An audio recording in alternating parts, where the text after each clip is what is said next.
Welcome to Standard Intelligence, your resource for competitive constructed magic in the UK. This is episode 64 for the week beginning the 4th of February 2019. I'm Dr. Jack Patton. And I'm Simeon Beaver. This episode is brought to you in part thanks to our supporters on our Patreon. Many thanks to those of you who have made a contribution. It is immensely appreciated by both of us. And as you know by now, we've hit our first Patreon goal and we're doing giveaway each month of a standard playable card. And it is time for our February giveaway. So Jack, how many numbers do I have to go between? We have 8 patrons. 8. Okay, I am just going to roll a random number. Roll in, between 1 and 8. Okay, we ready? Yep. I have the number 6. 6. 1, 2, 5, 6. That is Phil Lewis. Phil, congratulations. You will be receiving a wonderful prize. Actually, one of the cards that we spent a lot of time talking about last week, and that is you'll be receiving a copy of Hydroid Crisis. And this is obviously slightly different from our usual, here's a playset of a card, but we hope that the first one will get you on the road to the playset you might need to play whatever deck instead is playing Crisis. Yeah, afraid we're not quite the level where we can give away playsets of Hydroid Crisis at the moment, so... there wasn't a card we thought was good enough to give away a playset of that was at the right price. So exactly. We've gone to Hydroid Crisis. We're just waiting for its arrival. And as soon as we've got it, we will send it on to you. Yes. So congratulations, Phil. I hope you enjoy the big, stupid, green-blue jellyfish. It's not stupid. No, it's really not. It's so good. Although, by the time it leaves Standard, we'll be grateful it's left. I imagine this is going to be one of those cards that you're sort of going, oh, thank God it rotated. Yes. But while it's here, let's use it. Absolutely. Yeah. Now we've done that, let's get into the news.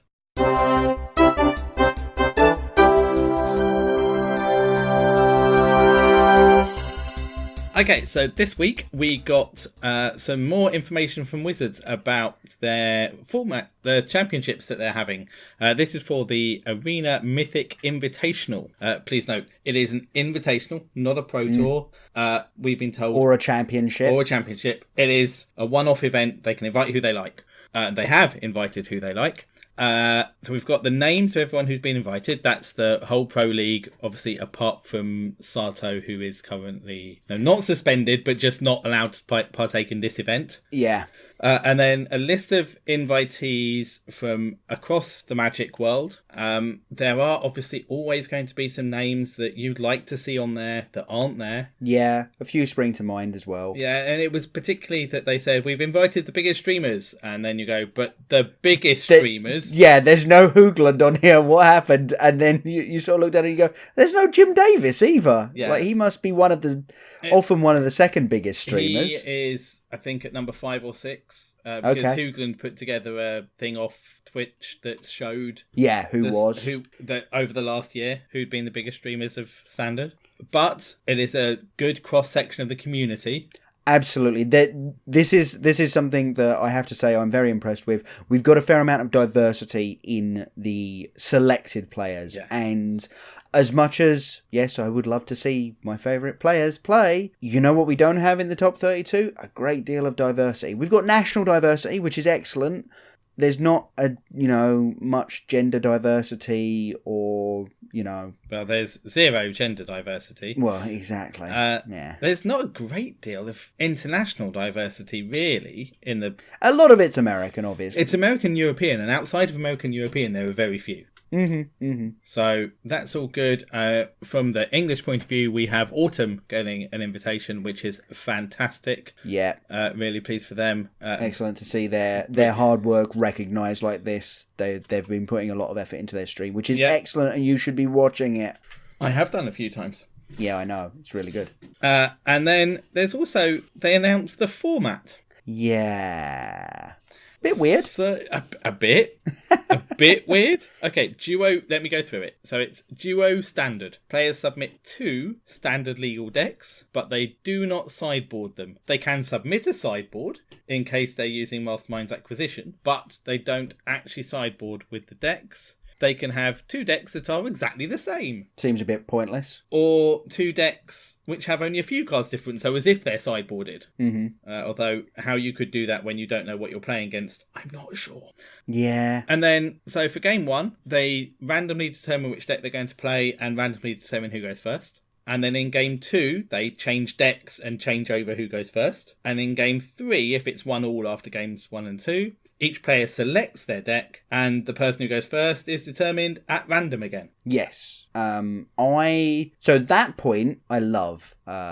It makes breaking serve less of a really important factor. That's fair. I don't have a problem with that, and I wouldn't have a problem with changing normal Magic rules to be, if you get to a game 3, you randomly determine who goes first. Yeah, I wouldn't have a problem with that either, actually. It's going to be 2 linear decks, isn't it? It's 2 best of 1 decks that you're going to be playing. Exactly. That's my opinion. You're probably going to have, I mean, I haven't dug into this too heavily. You're probably going to have 1 hyper aggro deck, 1 hyper control deck, and they're just, they're trying to do their thing, and that's it. I don't know if you're even going to do that, actually. You just think 2 hyper aggro decks? I think I'd be more tempted to have 2 hyper aggro decks. A hyper aggro against hyper aggro is 50-50. Yeah. Hyper aggro against hyper control, who wins that? Probably, I mean, it does depend on how you've set up your control deck, but the aggro deck generally is considered to have the better positioning because if you have your hyper control deck set up to beat other control decks, mid-range decks. You're not going to set it up to beat mid-range decks. No. You're going to lose to hyper aggro. Yeah. If you set up your control deck to beat hyper aggro, you're going to lose to hyper control. Yeah. So you've got to... Whereas your hyper aggro, you only set it up one way. It goes hyper aggro. And the only thing you really lose to is a control deck designed to beat you. So... Or the mid-range decks, which won't be there. Yeah, exactly. I really don't think we're going to see mid-range decks, because mid-range decks get a lot of their power out of the fact that they can sideboard very effectively, and obviously you're not allowed to sideboard, so there's just no point. So it's really interesting. Obviously, Best of One's been picking up a bunch of cards that are split cards. Basically, they can have either effects, even if they aren't actually split cards, or many of them are. Well, to be fair, Best of 3 is also picking those cards up, but I know there are clearly cards designed in current standard for a Best of 1 format. Yeah, exactly. So that's fine. That means that there will be a certain amount of play in these decks. I can see where you're coming from.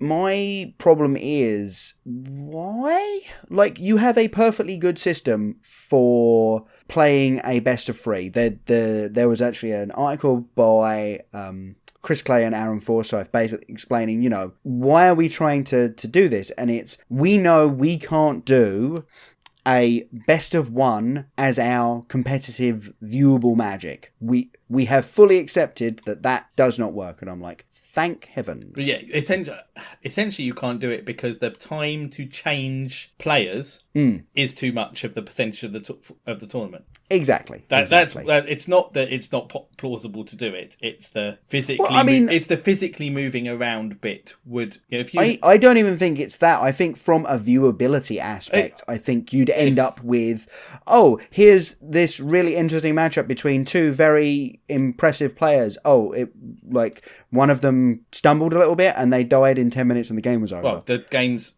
a 10-minute game on Best of 1 in Arena. That's quite a long game. Well, yeah, exactly. Yeah. You can do it if you set up to cover 10 games. You just jump between games, and you have them all recorded. You could show them. I think it's the physical moving around, repairing. Yeah, but if you're... And also, how long do you give for that each round if you have best of 1? Yeah. They know exactly. 50 minutes works for best of 3. That's a reasonable amount of time for all types of decks to get their thing on. If you have a best of 1, some decks are over in 2 minutes and some decks are over in 20. Yeah. Or 25 or 30. You know how often 2 Sultai decks coming up against each other, 30-minute game, quite easy. Quite easy, yeah. And exactly. you just run the risk of so many draws if you put the time at the wrong point. And you turn people off anything but an aggro deck. Oh yeah, well, they're doing it anyway. Yeah. So it's it's interesting because they've said that a lot of this is for the esports side of things, and it's like, yeah, okay, I can totally see that, and I believe you. The problem is, they've explained it in a really weird way. They've basically said we want to have Arena be a fast play experience. If 6 minutes a game is what's going on, that's brilliant because people can play that on their phones. That's the kind of thing that we're talking about here. People will never play Arena on their phones. Let's get that straight. There isn't space on the screen. But moving on, Hearthstone does it. Hearthstone has a maximum size battlefield. Yeah, this is very true.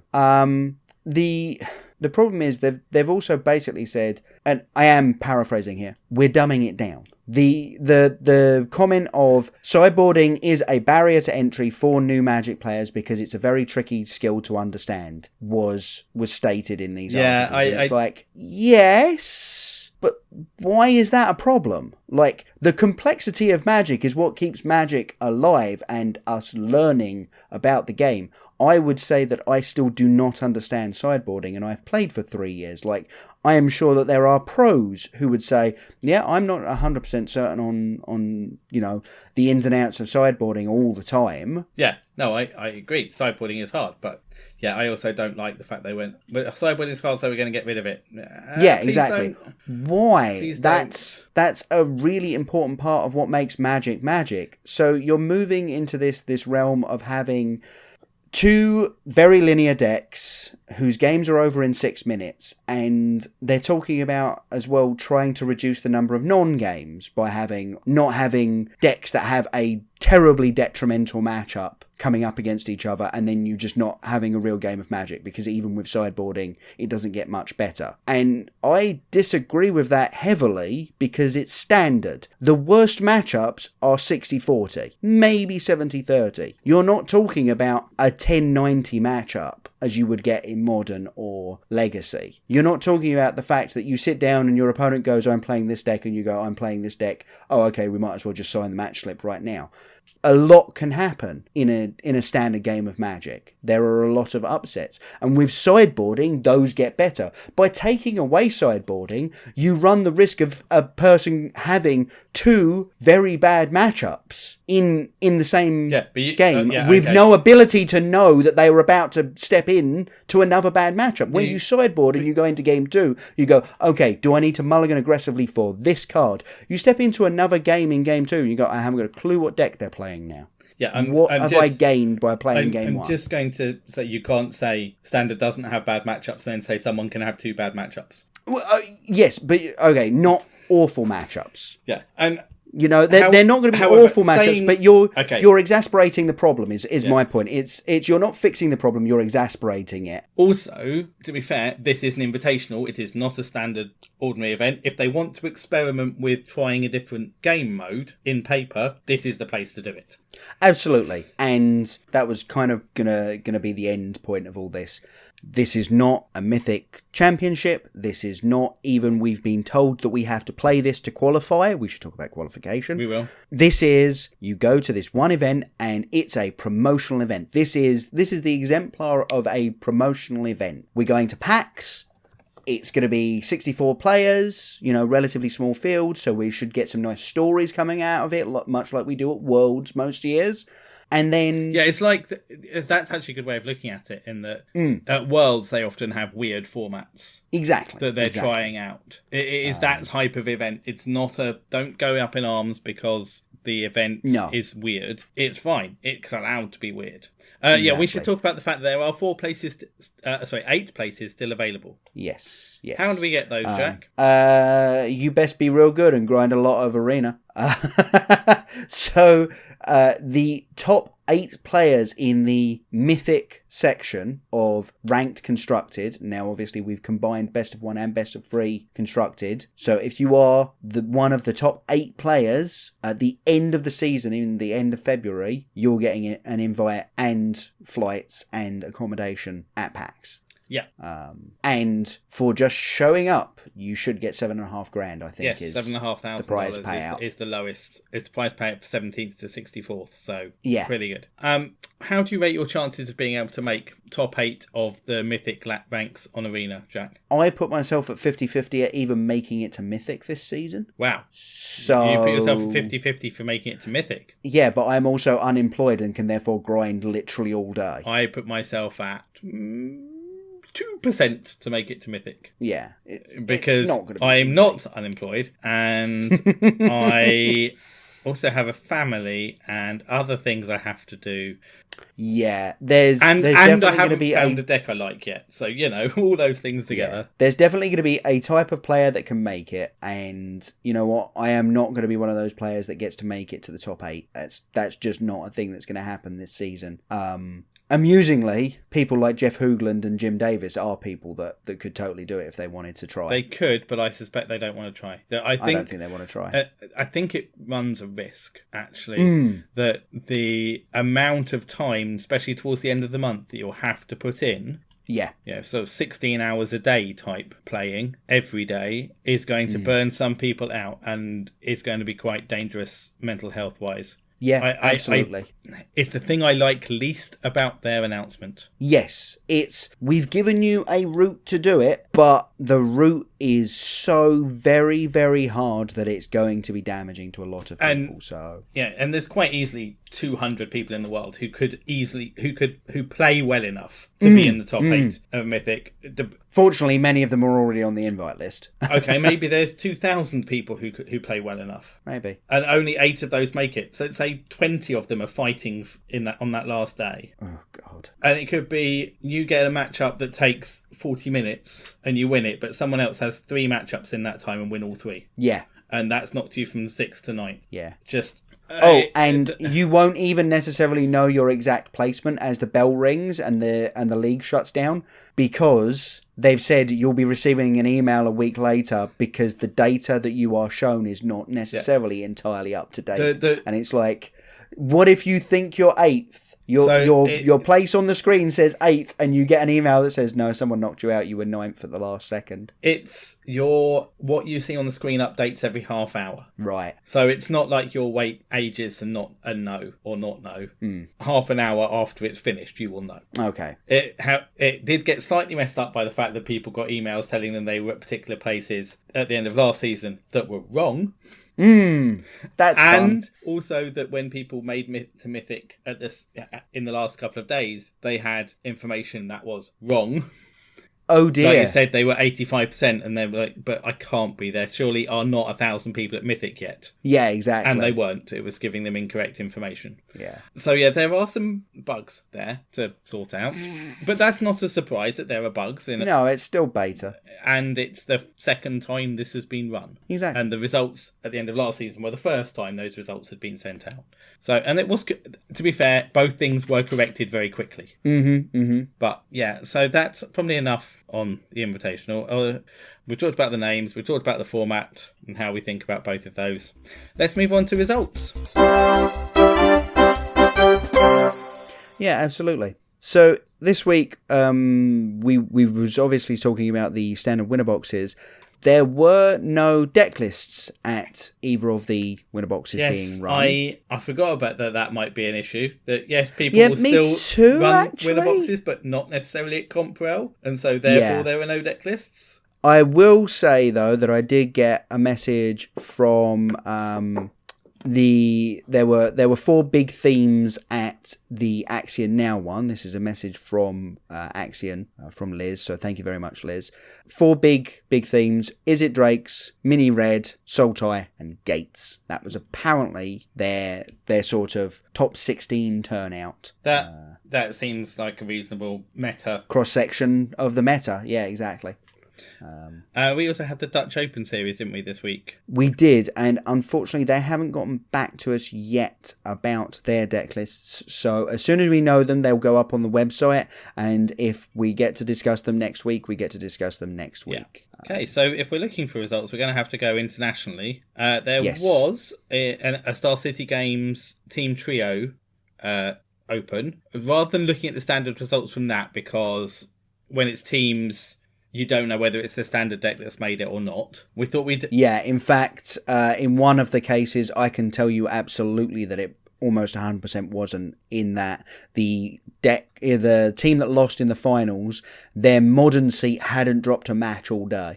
Yeah, okay. Sorry, all tournament, in fact, I think. Wow. Which is kind of, it was a mono red Phoenix, so using Rekindling Phoenix and just blasting a bunch of spells, acting very much like a burn deck with these recursive threats. Okay, so if you're really interesting. Interested in a new modern deck, go and have a look at that. Yeah, but their standard and legacy seats were definitely being carried by their modern seat. But we do have the standard classic, which we don't normally look at the classics because they're a smaller field, but in this case it's the best we've got. Absolutely. So let's just go through those decks briefly. It was won by Sultai Midrange. This is the deck of the format, isn't it? This is the big deck. This is the front runner for best deck in the format, because it's basically taking the best mythic from the new set and slapping it into the best deck from the last format, now that our mana works to let us do that. We get to pick up some other nice things. They're perfectly reasonable, hostage takers in the main, counter spells in the side. These are all good things, but realistically, you're sticking Hydroid Krasis in a Golgari deck and going, look, I made a thing. It's basically the same as last season. I made a thing that costs $140 for a playset at present. Yeah. Ow, it's not a Planeswalker, and yet. The leading deck, the winning deck by Alex Honor, had 2 Khans in the main as well. That's an interesting choice. Yeah, I quite like it, especially with a Llanowar Elf and one incubation druid and 4 Llanowar Elves. A turn 3 Khan in the mid-range mirrors it's a heck of a thing, because that is the sort of thing that your opponents do have to sort of go, okay, to stop you drawing 10 extra cards, I'm going to Vraska's Contempt that, at which point they go untap and go, here's a Vivian Reed, can you beat this as well? Yeah. And the answer is invariably no, and Vivian Reed is the way better Planeswalker. Like, Khan is fine for drawing you extra cards. Khan is draw you cards to get to your Vivian ends the game. Yeah, Vivian is the game in Sultai Mirrors. I saw versus series Ross Merriam and no, the other one, Todd Anderson, saying that he thought that Carnage Tyrant was the game in the Sultai mid-range mirror, and I don't think I agree with him. I think I disagree. I mean, so this winning list has none. Yeah, and I don't even think I disagree. I've trimmed down to 1 at the moment, and you know why that's in there?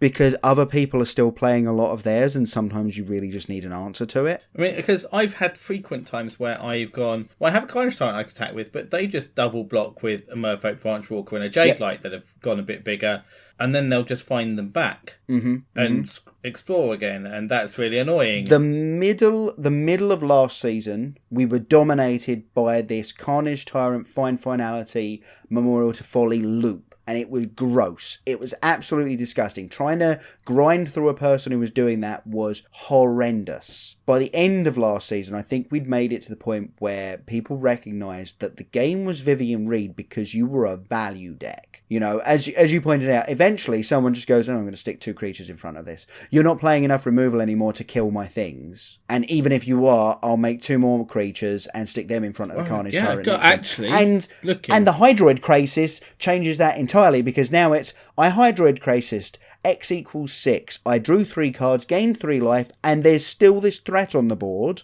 that blocks your Carnage Tyrant and kills it. This deck is running no Chupacabras. Hostage Takers, it's its only creature-based removal. It's running 2 trophies, a single cast down, and 2 contempts. We are fully on the be on the battlefield, be proactive value track. And it's got no memorials. No, it's really tricky in the mana base. Like, I have been noticing this. People keep asking me why I've taken Detection Tower out, and it's like, if I can't play Memorial to Folly in this deck, I sure as heck can't play Detection Tower. And also, if people are going to stop playing Carnage Tyrants, you don't even need to play Detection Tower. Don't even need them anymore. Yeah. And also, this deck deck has 3 Thief of Sanities in the sideboard. I've liked Thief of Sanity against lots of decks. I have really loved the Thief of Sanity. It's an evasive threat, which is not something you normally see in a 3-drop. It gains you card advantage. The first hit from a Thief of Sanity feels like the game's over. It's really shifting. It has to be answered the turn it comes down. Which is why I'm a little bit shocked that this deck's not playing more early removal. But yeah, it's... I guess you go, well, if I have to use an Assassin's Trophy, I have to use an Assassin's Trophy. How bad does that feel? Ramping your opponent to 5 mana on turn 4. This is true, but also my opponent probably doesn't have anywhere near as many basics as they used to. No, we're generally down to 5 or 6 basics. This one's playing 7, which I don't think I hate, actually. It's again, isn't it? The fact that Assassin's Trophies are being played and the fact you might need to get basics is a reason for not playing Memorial and Detection Tower. Exactly. Like that, yeah, there's an argument that swamp, like the second swamp, could be a Memorial to Folly. But it can't be, because you need to turn on your Woodland Cemeteries and your Drowned Catacombs. Yeah. And if they manage to Assassin's Trophy you and you happen to have drawn a couple of basics, you want something to go and get. You want to make them feel bad for trophying you and ramping you into one of your planeswalkers. Yeah, so that's the winning deck, the Sultai deck. In second place, we had Azorius Aggro. So we saw this do reasonably well last week. Yep. It's got, interestingly, 4 Tithe Takers, which is more than I've seen in most decks, and 4 Deputy of Detentions. I quite like both of those things. Tithe Taker stopping a turn 4 Settle. I think Settle's wrong to play at the moment, though. I agree, and I've been very annoyed when people have played against me. I've gone, you shouldn't be playing Settle still. You shouldn't be playing that. Yeah, do you really want to give your Golgari opponents 3 more lands to activate their Hydroid Krasis with even more? Even if they only have 1 more basic, you still don't want to give it to them. No.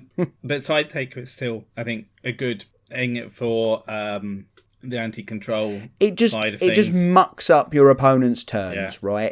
It puts them off of Absorb on turn 3. It puts Esper decks off of Vraska's Contempt on turn 4. If they want to wait until your turn for that, they're going to have to do it on their own turn, playing like a sorcery speed deck, at which point all of their spells are just overcosted. Yep. I think Tithe Taker is a really good play, especially when, and we'll get into this a little bit more later, I think Esper Control is an excellent deck at the moment. So, yeah. And this one has a 1-of Unbreakable Formation, which is a card I've liked when I've played it as well. Not seeing as much play as I kind of thought it would, given its place in my top 10 at the start of this season, but yeah, it's there, it's doing work. I'm glad to see it doing so. I can see it going up 1 or 2 depending upon how the format goes. In the sideboard of this, we have Tecatli as an anti-Sultai card. Just as good as Tecatli on the guard, just as good as it was last season. Possibly more so. We're playing less removal, less actual removal, and more things like hostage takers. Yeah, you know. Fortunately, it doesn't shut down Krasis, which is definitely a thing that a Sultai deck would. They would have to start playing more removal if Tecatli Onagard shut down Hydroid Krasis. I hadn't really realised that Hostage Taker take Tecatli Onagard is a bit pointless, isn't it? Well, you can't do it. The trigger doesn't happen. Oh, no, you can't. Nope. Oh, yeah, once Tecatli's out, it wouldn't happen at all. Good point. So, yeah, even if it's stopping someone's... No, I'm going to shut up there. That doesn't make sense. Has 3 Ajanis in the sideboard here as well. You can tell who out of the pair of us has played more Golgari and Sultai these last 2 seasons. Indeed. Going up to 3 Ajanis, so that's edging upwards in the sideboards. You're getting a little bit bigger in the sideboard. Then in 3rd and 4th, we've got some Nexus decks. Boo! We have a Simic Nexus in 3rd. We all know how Nexus works. It's annoying. This is running the root snares, obviously. And Frilled Mystics just to really It's not running you. any... it's not running any 3rd colours because the Frilled Mystic is obviously a little bit tricky to play. But yeah, it's just doing all this ramping thing, Nexus of Fating, and then the idea is that it's going to kill you with Frilled Mystic or Hydroid Krasis when it takes 1,000,000 extra turns. Yes, and then after sideboarding, it's going to run Carnage Tyrants and Nezahal and Palaka Worm, and just have really huge things to kill you when you've decided to switch your deck to be able to stop the Nexus. This is it. You're going to go, oh, well, I need to kill the Wilderness Reclamation. Let's put in all my enchantment removal. They only win with creatures once the game is already lost. I'm not going to bother with my creature removal. And then your opponent goes, look, I'm a ramp deck now. Ha, ha, ha. Yes. And ramps into Nezahal or Palaka Worm or a massive mass manipulation just steals all your stuff. Oh, that's horrid when that happens. When someone goes... Yeah, it's really kind of brutal to watch. I haven't had it happen to me yet. I'm not looking forward to it. And then in fourth place, there was the Nexus of Gates deck. So this is running the 4 colours, sometimes 5, Guild Summit. And Guild Summit is a card that has to die the moment it comes out. Oh, absolutely. If you can't kill a Guild Summit, the game has mostly just ended because they will find their second one. And at that point, you are just dead. Like, they will just bury you. And Gates Ablaze as a removal spell. Oh, my goodness me. How did I not see how good that was?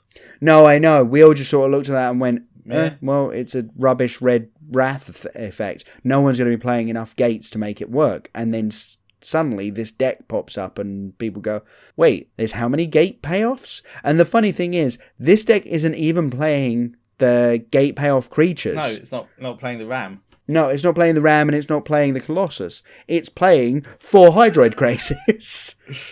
Because, you know what? You take a really weird broken deck that's super hard to interact with and you just shove the best mythic in the set into it. And once again, what you find yourself doing is winning games. I mean, it does have the Gatebreaker Ram in the sideboard and the Archway Angel in the sideboard, which is so good against aggro if you can get to turn 5, 6 whenever you get to play it. Well, it kind of depends. If you ramp, if you like Growth Spiral on turn 2, Circuitous Route on turn 3, you can play it on turn 4. You can. And gain at least 8 life. And that just kills the red deck. Okay, maybe not at least 8 life. At least 6 life. No, 2. You found 2 gates with your Circuitous Route. Mm-hmm. Presumably you put 1 in with Growth Spiral. I presume you've had at least one. Yeah, you put 1 in with Growth Spiral. And you played 1 on turn 1 as well. So you probably have 4 at least. Yeah. And even if you do it on turn 4, if you have 8 gates at some point you play it, it's just like, oh... Yeah, the game ends. I mean, if it was just gain 6 life, it wouldn't be too bad. It's the fact that the later on in the game it can occasionally gain them 20. It's just So less least we say about those decks, the better. Although do be aware, they are definitely decks that you need to have. They are super real. We said it 2 weeks ago when people started scoffing at these decks. No, these are real. Both this version and the more mid-ranger version that plays the Gatebreaker Ram and the Colossus in the main board. Be aware of them, and also be packing exile removal for that stupid Colossus if you can. It recurring itself is super annoying. The really interesting thing, though, of course, with the Gatebreaker Ram and Colossus version, is it's a budget control deck. It's a really good control deck, like as a control deck. It's not. If you don't run Krasis, that deck is not expensive. No, I think it comes down to about $25, something like that. Let me have a little look, see if I can find it. And Nexus of Fates are okay. Nexus of Fate is currently $30. Okay, so the deck that I'm looking at here is playing 4 Hydroid Krasis. Its total cost is $236. Of that, $143 is the Hydroid Krasises. So about $90 for the rest of a very well kitted out deck that, I mean, another 30 of that is a Carnage Tyrant in the sideboard that you definitely don't even need. Then you could run a Palaka Worm, which is presumably cheaper. Yeah, it'll cost like $1. From there, the most expensive cards are the lands, Breeding Pool, and amusingly the Plaza of Harmony.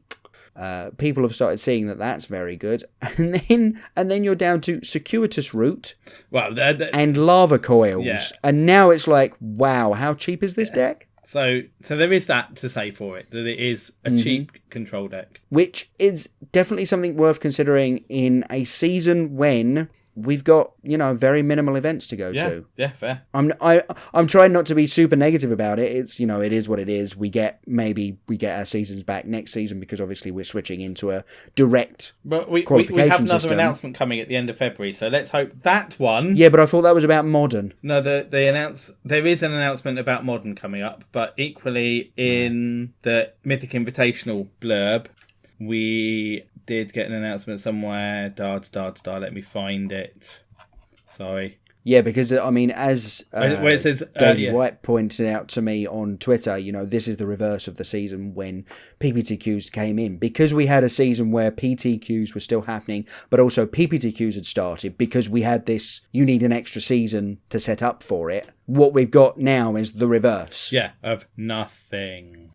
Yeah, nothing, because we're directly qualifying for the Mythic Championships now. So thank you very much to Davey for pointing that one out to me. I hadn't even thought about that. That makes so much sense. It does. I was still just sitting there going, why haven't they told us? They've killed my local scene. And it's like, yes, but think about why. It's like, oh yeah. There was something about qualification for the tournament after London will be being announced. I know it was there. I read it just recently, but before the end of Feb. The qualifications that will start in March will be announced in February at some point. Okay. But whether they'll be anywhere near us is another matter entirely. Right. Yeah, this might be a limited rollout for the first season of testing. Back to where we were. Our next two quarterfinal decks were mono red aggro, fairly what we'd expect. I was going to say, is there anything in these that's particularly interesting? Two active treasons in the sideboard. Hijack and active treason. Wait, hijack? What was that? Was that reprinted in 19? Yes, hijack was reprinted. It was not in 19. Oh, Ixalan. It was in Ixalan, because they had vehicles as well. Of course it was. Okay, that's interesting. Both of these decks, it should be said, are still running Experimental Frenzy and not Risk Factor. Yeah. I agree with that. I think I do as well. Amusingly, the 6th place one is not running any Fanatical Firebrands either. They've gone full 12 bolt. Yeah. And then with Electrostatic Field in the sideboard. Which I really like. I'd almost be tempted to run that over Steamkin in the main, but Steamkin and Frenzy are such good friends. If you run Frenzy, you really run Steamkin. Friends forever. And then our other Steamkin and Frenzy. Our other two quarterfinalists were Esper Control, which I know you're going to talk about in a bit. Do you want to talk about it now? I mean, I might as well get into it right now. Let's just get into it, because I think this is excellently positioned at the moment. So my reasoning is almost entirely down to one card, and that is Thought Erasure. I think Thought Erasure is an absolute beating at the moment. What's the best way of dealing with a cast trigger that you can't counter? Your opponent never gets to cast the spell. What's the best way of dealing with an uncounterable hexproof trampling dinosaur? Your opponent never gets to put it on the battlefield. Just take it straight out of their hand. Now, don't get me wrong. I have a few problems, obviously. I've been around. I have a few problems with hand attack spells in general, because they don't stop things coming off the top of the library. But if your opponent keeps a hand on the basis of a couple of strong cards, you get to eliminate those. And then because you're playing the 4 Kaya's Wraths, you can take the stronger cards and still go, doesn't matter what you play to the board. I will deal with the board eventually. I just need to make it so that your haymakers aren't coming down and ruining me. So I think, and I'll be honest with you, that's what I missed when I was analysing what the control deck was going to be this season. I thought that Niv Mizzet was a big enough deal to keep Jeskai as the premier control deck. And it's possible we will cycle back round to that. I'm not 100% that I think part of that reason is the lowering of the usefulness of Deafening Clarion. Yes. Yeah, there's a lot less use for Deafening Clarion this season, and actually just having a slightly bigger Wrath in Kaya's Wrath is well worth it.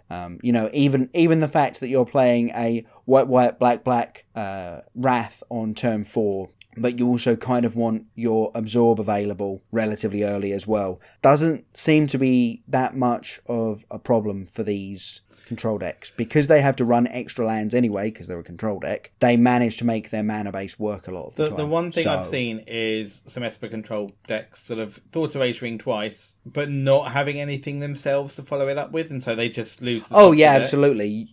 You have to have the ability to put something on the battlefield and actually take advantage of slowing down. It's why I'm kind of interested in the the mid-range decks. And actually this list, the 7th place from the Baltimore Classic, has 4 Thief, 2 Basilica Bellhorn and 3 Basilica Bellhorn and 2 Hostage Takers.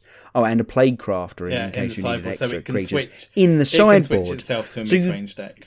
Yeah, it turns into a very mid-rangey version of the deck. So it's really interesting in that respect. The problem I have with it is I don't actually know how good it is against aggro decks. I haven't seen it particularly fighting aggro decks recently, either the white go wide stuff or the mono red hyper aggro stuff. You know, if white gets off to a fast start and your Kaya's Wrath is on turn 5 as opposed to turn 4 because you drew your 1 island or something, you're gonna have a bad time. Even if it's on turn 4, if they've played around the fact that you might have it on turn 4 and they can rebuild immediately.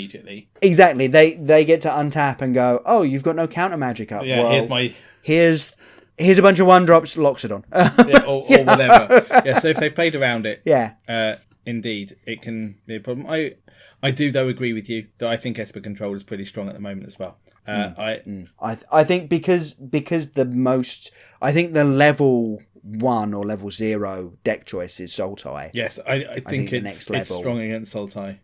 I think the next level of here's a pretty fine control deck on the face of it, and also it has a relatively good matchup against Sultai. I don't think it's like hyper favoured. I think it's something like a 55-45, maybe a 60-40 matchup.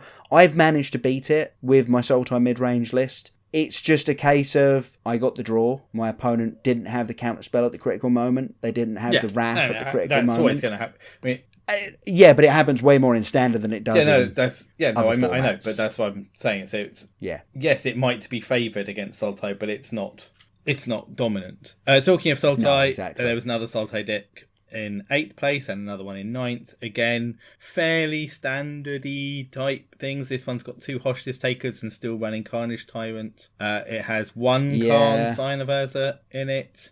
Which is far more normal. That was what we saw at the end of last season. That became a normal thing. Karn is just... If you're thinking of playing a 4-mana Planeswalker, just play Karn. Do not bother with You're going to say don't bother with 4-mana Vraska, aren't you? You know what 4-mana Vraska does? Oh, she does kill a Hydroid Krasis. She does kill a Hydroid Krasis. You aren't wrong. And I have seen that happen and been very sad because it happened to me. And I've gone, oh, that's really annoying. Yeah, you know who else is really good at that? Vivian Reed. What? She's fine. I more meant Angrath. Angrath is also very good at that because, yes, you get to hit with it and then destroy it. Yes, and if I was playing a mid-range red-black deck, Angrath would most certainly be there in the main deck. It's sad. I keep, and I know I've said it before, but I keep looking at this Jim Davis status red deck and going, I feel like that should be relatively good. And then sort of looking at it some more and going, but I don't see how you win against a lot of decks. Well then. Like when you get the combo and you go off and you kill all your opponent's dumb green creatures, yeah, cool. When you put down a Legion War Boss on turn 3 and your control opponent doesn't have any interaction, sure, but against a control opponent who doesn't have any interaction, you beat them with a ham sandwich. Against a green deck where you get to Wrath with anything, again, ditto, you can beat them with a ham sandwich. I don't feel like the deck is doing enough off-axis to make the sort of hinky draws that you can have with the deck worthwhile. That will show why it hasn't shown up in any of these types of lists. So we've looked at those decks. Shall we discuss what should people be playing this weekend at the RPTQ? Absolutely. So we have looked at those decks that did well at the Star City Classic. I don't think there's a lot missing from those decks. I think the most obvious ones are Is It Drakes, which there was one in 10th place that Dominic Harvey was piloting, and Mono Blue, which again were in the top 16, both of those. Is there anything else you would put in the meta that you would need to be thinking about when deciding what to play? I think the single card that's missing, and I don't necessarily know if it goes in Sultai or if it is its own deck, and that is Hadana's Climb. Yes, a Simic Climb, that's true. There has in fact been, by Matt Nass, a Simic Climb guide on Channel Fireball late on this week. Or, sorry, early on this week at this point. That's something to watch. When a pro puts a deck guide onto Channel Fireball, that can make the deck more popular over that week. Absolutely. And I think there's a very good reason. The Sultai or Simic versions of a mid-range deck with Hidana's Climb do absolutely have these curves where they just kill their opponents on turn 6. Yes. You know, I have played against them as a fully tricked out Sultai deck and had a couple of points of interaction and still died ridiculously early when my opponent just goes, Climb, my creature flies now. It's not just that you can die early, it's also you can die from a huge life total. You're at 16, you are not safe. Yeah, it's almost like there's no point padding your life total unless you know that you can get yourself to like 50. It's still... Because at that point, you're buying yourself maybe 3 turns. It's still worth taking, gaining lots of life if you can, obviously. If you can, but at the same time, I still think I'm taking Wildgrowth Walker out of the deck, out of the Sultai deck if I'm fighting another mid-range deck. Ah. Yeah. That's an interesting one against the Simic Climb. Well, I've seen it played in Sultai lists as well. I'm thinking about when you're the Sultai deck against the Simic deck. The Simic deck is taking it out, definitely. Simic deck's leaving it in. Simic deck's taking it out. Why on earth are they taking it out? It's their best way to flip a Hidana's Climb. Well, I'm going to go by what Matt Nasser said to do. Oh, okay, I haven't actually read his article. I just know that every time I fought against a Simic or a Sultai Climb opponent, they've left it in and absolutely ruined me with them. I don't think you need to be flipping the Hidana's Climb turn it comes down. You need to be flipping it before I can play a Vivian Reed. Yeah, so you play it on turn 3 and give something a counter, and on turn 4 you give something a counter. On turn 5, because you want to play, give something at third counter when it goes off. Yeah, he does say it's a matchup he's the most trouble sideboarding with. But he doesn't think Wildgrowth Walker is good because you stall. Yeah. And that's the same reason that you take it out from Sultai. Yeah, exactly. Like, I know that there's no point in having that synergy in my deck. It might make me play wrong. Yeah, that's a fair point. You can get if on turn 2 I need to go searching for things with my Wildgrowth Walker, with my Merfolk Branchwalker, but I've got a Wildgrowth Walker in hand, I might mess it up and play the Wildgrowth Walker first, when in reality I should just be playing the Branchwalker and trying to develop my hand. So taking the Wildgrowth Walker out and stopping me from attempting to get that minimal value, but taking an entire turn off. The other reason I think against this Matt Nass version not to be playing it is that they bring in 2 entrancing melodies. That has been a heck of a magic card. Yes. Who knew? Who knew that a card with 2 converted mana costs and then X was worth taking control of? Well, yeah, exactly. I have had my Hydrochrasis stolen. It is quite annoying. Yeah, it's even more annoying than when they do it with a hostage taker. I don't know. If you can't kill the hostage taker, that's way worse. You do kill the hostage taker. Yeah, I mean you have to. You have to just go, oh, okay, let's put this Hydrochrasis in my graveyard. Yeah. Which is, at least it's there so that you can go and grab a find and find it back and try again later. Sultai midrange, Nexus of Fate decks, Gates decks that may or may not be playing Nexus. Mono red, mono blue, mono white. Yep, mono white slash Boros slash Azorius. Yep. Have I mentioned Is It? Yeah, you did mention Is It. And Sultai Climb. And then we've got the Esper and Jeskai control decks. Yes. I think that's it? I think so, yeah. What's your placing of them in terms of like levels? So level 0 is Sultai midrange. Level 0 is Sultai midrange. That's if you don't know what to play this weekend, if you can't find a deck that like really speaks to you, just play Sultai midrange. Assuming you have access to 4 Hydrochrasis. 4 Hydrochrasis. Well, some of them only play 3, but yeah, exactly. That point is taken. It's a very consistent deck. It's got play against everything. You will have the ability to win, if not necessarily the advantage in winning against some decks. So I think it's definitely where you start your evaluation of the format. It's certainly where I started mine. It's is this good enough for me to carry on with? The next ones up are the Thought Erasure decks, and now again, I think it's Esper Control is going to be the most likely shell we that didn't you're mention putting the that White in. Derby Esper mid-range. That was kind of the other thing, because it hasn't seen as much play over the last weekend as I thought it would. I thought we'd be seeing a little bit more of it. I haven't seen a massive amount of it on Arena. Yeah, I've seen one. It seems once to have or twice, fallen off, but not much. Yeah, it seems to have fallen off a little bit. So I don't think that's going to end up being one of the pillars of the format.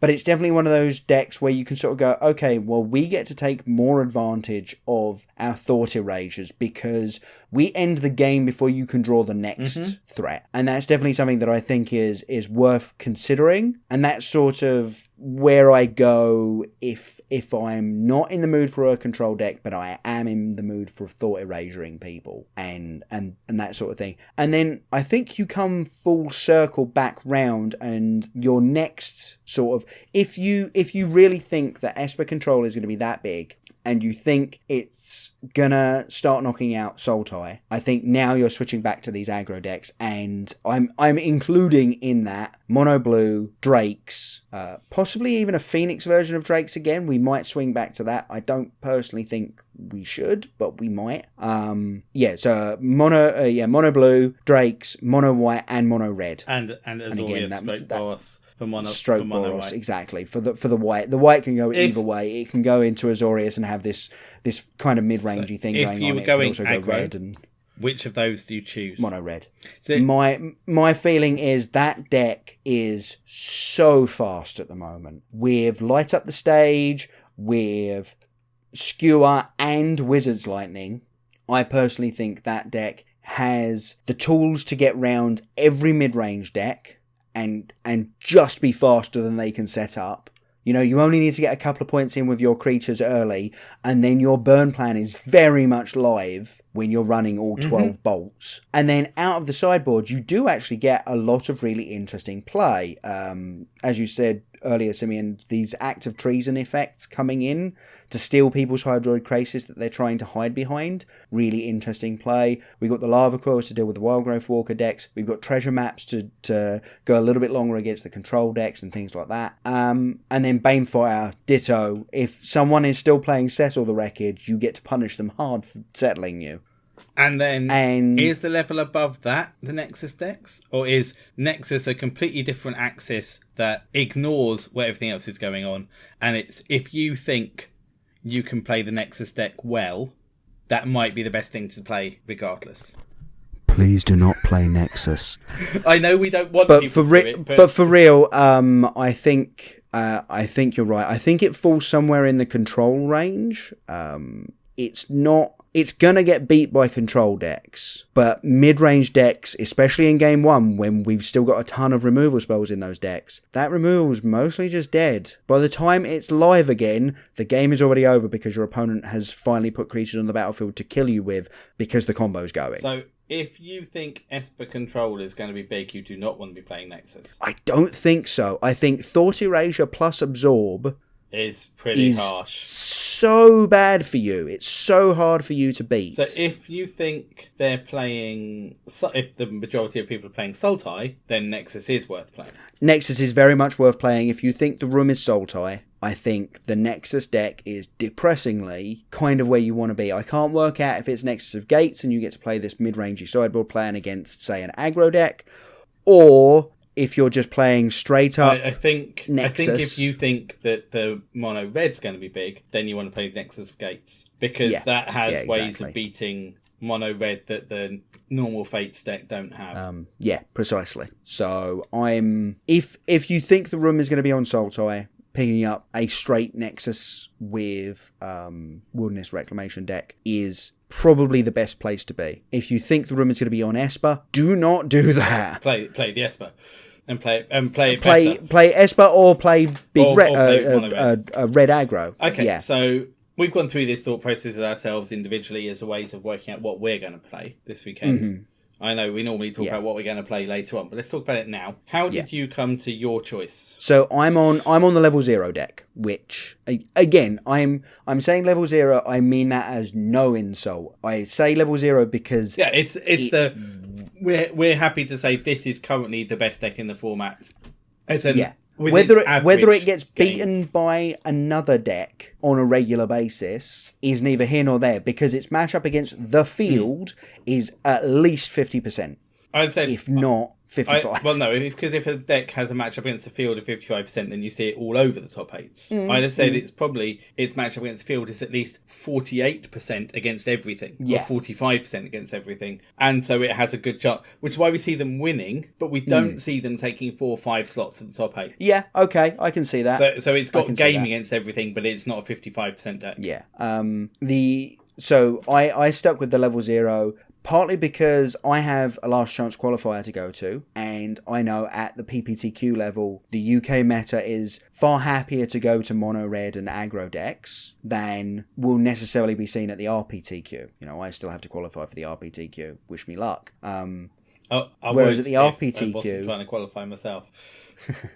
Whereas at the RPTQ, I think a lot more players want the play in their decks. The longer games that you get with mid-range and control decks lead to more decisions, leads to more opportunities for you to get it right. And when you're getting it right, you're gaining advantages. The mono-red deck, its decision points are less of them, but they are, I would suggest, slightly more critical. Each individual decision point is because it's more of the match, it's way more important that you get this specific decision right.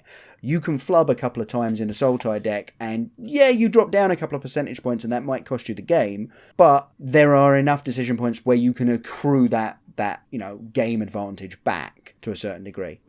So I want to be able to beat those mono red decks while still having a reasonably good game in the RPTQ if I manage to make it. So that's why I sort of went Sultai. There's also the fact that it's exactly the sort of deck I enjoy playing. It's green-black grindy, but I get to play counter spells out of the sideboard.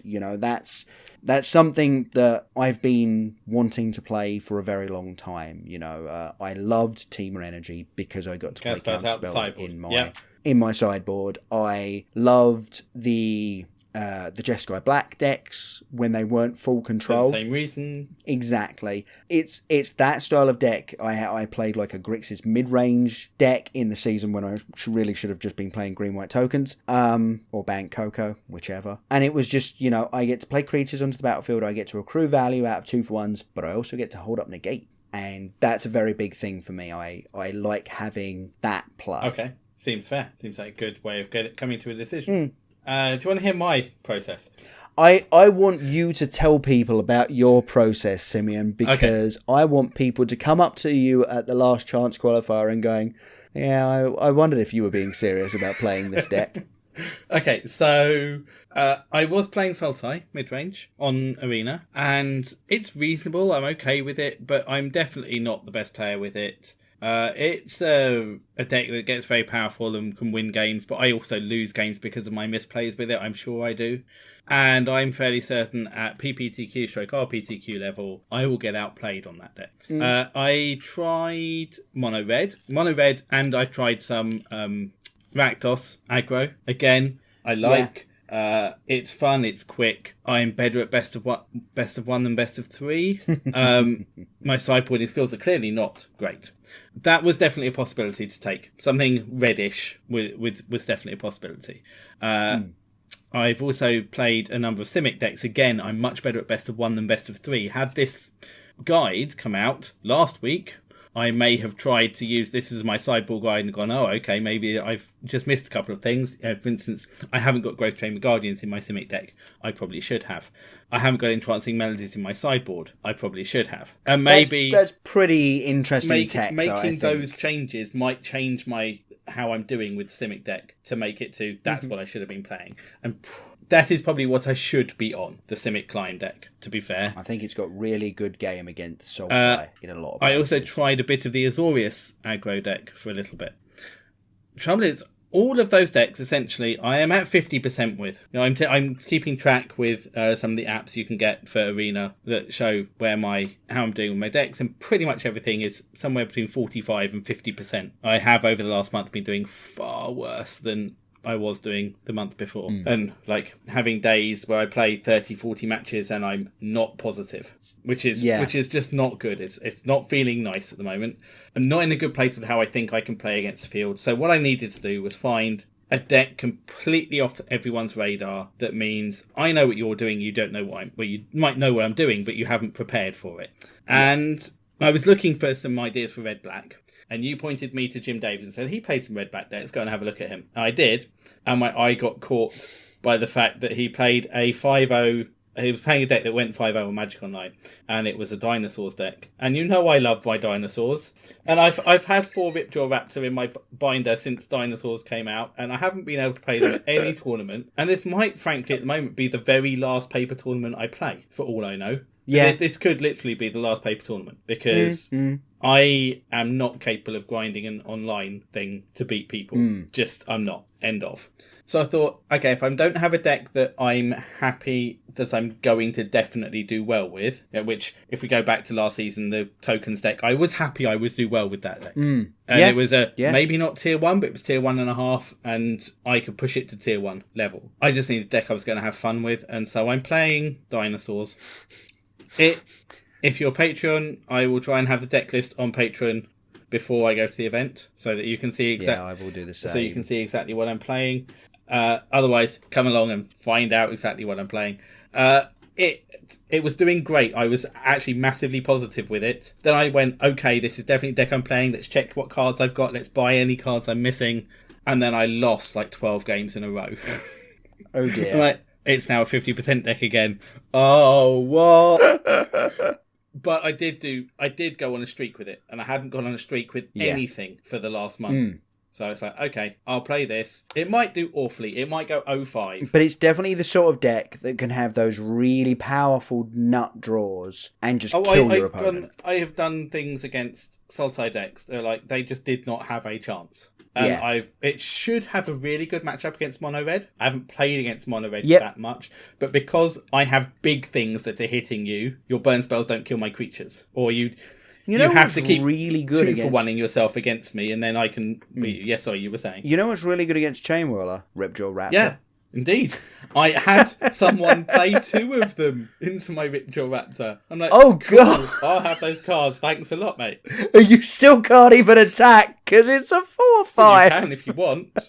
You can burn it. Yeah, but I will draw at least one card. First strike it will die. I'll have drawn 2 cards. Yeah, and you still won't have dealt the damage, and you'll have used a burn spell. That's great. I think I've also been really good against Esper Control, to be fair. That is another reason for playing it, is that I have played against Esper Control a number of times and have won all of them. Now, that doesn't mean necessarily I was playing against good control players. But I think a lot of people are going to be picking it up this season, so you might end up... I think I'm playing a deck that if... I'm about 50-50 against Sultai, maybe 45-55 in their favour. But I have game against Sultai. I think I'm good against control, and I think I'm good against Mono Red. That is basically exactly what you want to be. Yes, it sounds like a very weird off-the-radar choice, but it is... Well, it plays 18 lands. My version doesn't play 18 lands. Yeah, I was going to say. I thought you might have upped the land count. I've only upped it to 19, and I've had very few land issues.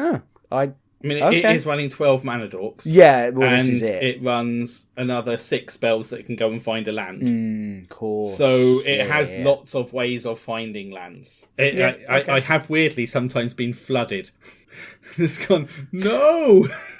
I'm only playing 19 of you. How do I have 10? Yeah. How on turn 10 am I playing my 10th land? I don't know. Just seems like Arena. Whenever you do something, you search to get a land. The next draw is a land. It's a land as well. I know that is bias. That is that horrendous is, bias. That is clearly entirely biased. But at the same time, I definitely have felt it as well. What I'm playing at the LCQ/RPTQ is not what you should be playing, as usual. But I'm gonna have fun because it's the only paper competitive event that I know I've got coming up in the next millennium. Yeah. Well, certainly this season, and also possibly next season as well. And anyone wants to come and see me and go, what on earth are you doing? You silly man? That's fine. I'll accept. Yes, so please do come up to Simeon and ask him how many land drops he's missed and how critical they were, And if he says either none or they didn't actually matter because I kept playing big stupid dinosaurs and ran my opponents down, then we'll know how his day is going, and if I he guess. goes, well, I've been playing lands, that's fine. It's just the rest of the stuff doesn't work. Yeah. I have a name for your deck though. It's the no land before time. You'll have to remind me, I will have to put it on my deck list. Yes, absolutely. Okay, so I think that's covered. I think it's covered basically everything and our feelings on what we would be playing or what we are playing, in fact. So let's better tell everyone else what else is going on at this Mega Magic weekend. Yeah, absolutely. Do you wanna let everyone know what else they could be doing rather than just last chance qualifying? Last chance qualifying with us on the Saturday, or you could have your team trio going with a standard, a modern, and a legacy deck and be playing that. There will also be Ultimate Masters and Ravnica Allegiance drafts, and I know there's a standard side event on the Saturday too. And then on the Sunday, there's the RPTQ itself, and then the first 2019 Mega Modern with crates of Ultimate Masters and Ravnica Allegiance to be won in that, and crates. That wasn't Simeon misspeaking. That was there are literally crates of Ultimate Masters. I believe it is a crate of Ultimate Masters to the winner and crates of Ravnica Allegiance to the rest of the top 8. Yep. Sadly, I won't be playing in it because my modern deck is no longer complete. Unless someone can lend me Tron, and then I might go and just have fun with it. And then there's also going to be a modern rebound event on the Sunday. Yes. So if you scrub out of the Mega Modern, you can go and play more modern. From what I understand, they were pretty much sold out of the RPTQ, which might mean we're at the 94 players that were required. I think we are at the 94 Let's hope players. Everyone turns up. I think they're holding everyone turn up. I think they're holding literally one spot for the last chance qualifier winner, and that is it. From what I was understanding off the conversation on Facebook the other day. So yeah, if you have a qualification for this RPTQ, you ain't playing it at Stansted, unfortunately. Unless you go hoping that someone else drops out and doesn't turn up, so that we can definitely make sure we're at 94 points. So yeah, we've done what we would play. We have. I think all that's left is our regular sign off. Again, we would like to thank our patrons over on our Patreon. So much. The giveaway is just one of the things that we get to give back to you folks, which is why we do it. We enjoy it, but we really do appreciate the support. And if you would be interested in supporting this podcast and getting involved in the next giveaway, please do head over to patreon.com/SIcast. If you would like to see any of the deck lists, obviously we've got some from the winner box last weekend at the Harlequins in Preston over on standardintelligence.uk, as well as if you want to just look back at the last year's or so's lists and see if there's maybe some inspiration you can dig up from those lists. Standardintelligence.uk is the place. We are both available to chat if you would like some ideas on where the format is going, / to see how we're doing at the weekend, / to tell us why we're wrong for playing an 18-land dinosaur deck. We're wrong. We know we're wrong. 19-land dinosaur deck. Please do head over to our Twitters. Simeon, you are? I am at SimeonBMTG. I am at JackPattern42. And if you'd like to speak to us about anything longer form, do email us at standardpattern@gmail.com. We have a YouTube now. This episode will, as always, be going up on our YouTube, as well as my stream VODs. We had some really fun time at the weekend. My wife came and played. She's learning magic. We got to wreck someone with poison tip archers and Slimefoot. It was that awesome. Was fun. Yeah, that was really silly.